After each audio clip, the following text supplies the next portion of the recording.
Question number 22 जो है वो मैंने बोर्ड पे लिखा हुआ है। इसमें दो पार्ट्स है और करके दो क्वेश्चंस दिए गए हैं। हम दोनों क्वेश्चन सॉल्व करेंगे। पहला जो ए वाला पार्ट है जो कि ऑप्शन ए नंबर वाला है, वो क्वेश्चन है कि if sin 3a is equal to 1 then find the value of cos 2a tan square 45। ऐसा आपको दिया गया है, तो आपको यहां से स्टार्ट करना है क्वेश्चन कि a का वैल्यू पता नहीं है, tan स्क्वायर 45 का वैल्यू पता हो सकता है, लेकिन a का वैल्यू जानने के लिए इस चीज को सॉल्व करना पड़ेगा। तो हम वो स्टार्ट करते हैं। sin 3a is equal to 1। अच्छा, सबसे पहले हमें ये याद करना पड़ेगा कि साइन के कौन से एंगल का वैल्यू 1 होता है। तो हमें ये तो पता है कि साइन से स्टार्ट होता है सारा, जो डिग्री वैल्यू जो भी हम लोग एंगल का स्टार्ट करते हैं, तो साइन 0 इज इक्वल टू 0 होता है और साइन 90 जो है वो आपका जो है वो 1 होता है। तो यहां हमने लिख दिया साइन 90।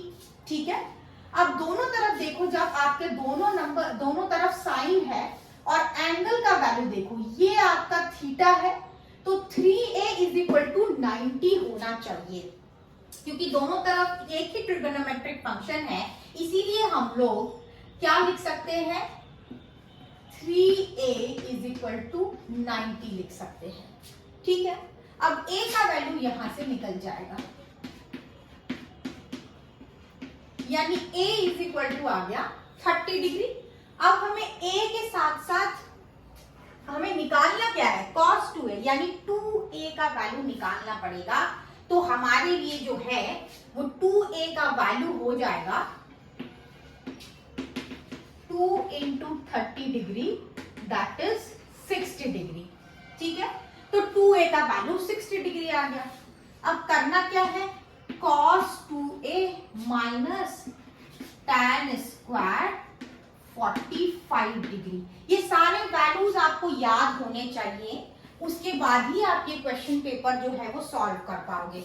अब cos 2a की जगह पे क्या लिखोगे, यहाँ आपने 2a का वैल्यू निकाला हुआ है, cos 60 degree minus tan square 45 degree.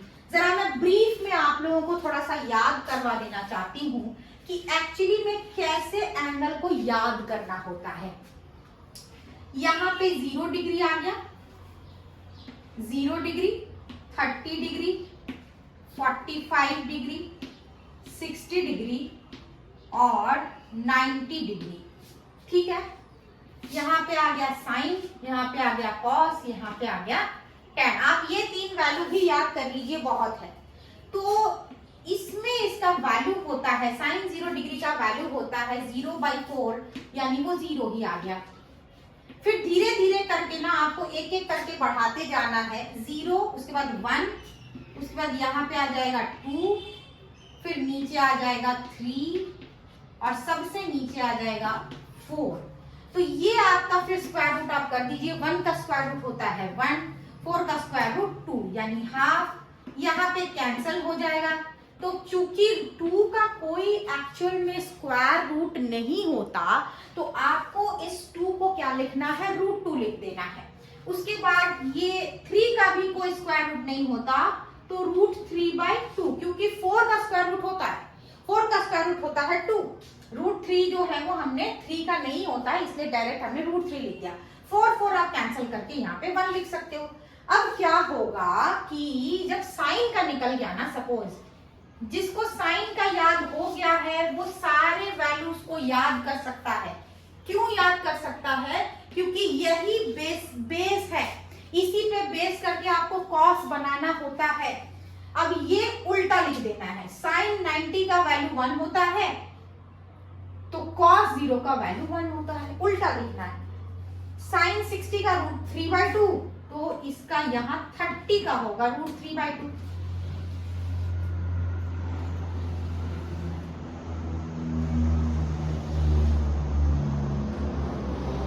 ये वैल्यू जितनी बार याद रखेंगे उतना आपके लिए अच्छा है। cos 45 जो है वो दोनों साइन और cos दोनों में बराबर वैल्यू होता है 1/√2।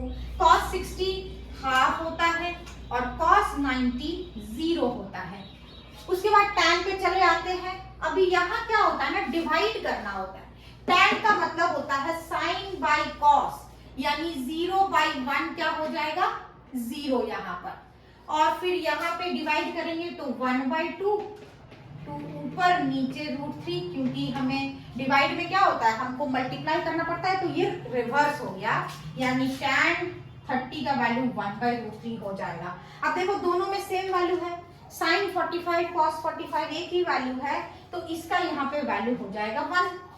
और यहाँ पे क्या आ जाएगा, कट के यहाँ पे √3 आ जाएगा, और यहाँ पे अनडिफाइंड आ जाएगा, क्योंकि 1 डिवाइडेड बाय 0 जो है वो अभी तक पता नहीं है, इन्फिनिटी कुछ लोग कहते हैं, कुछ क्या कहते हैं, तो अपनी मर्जी से आपको यहाँ पे क्या लिखना है, अनडिफाइंड लिखना है।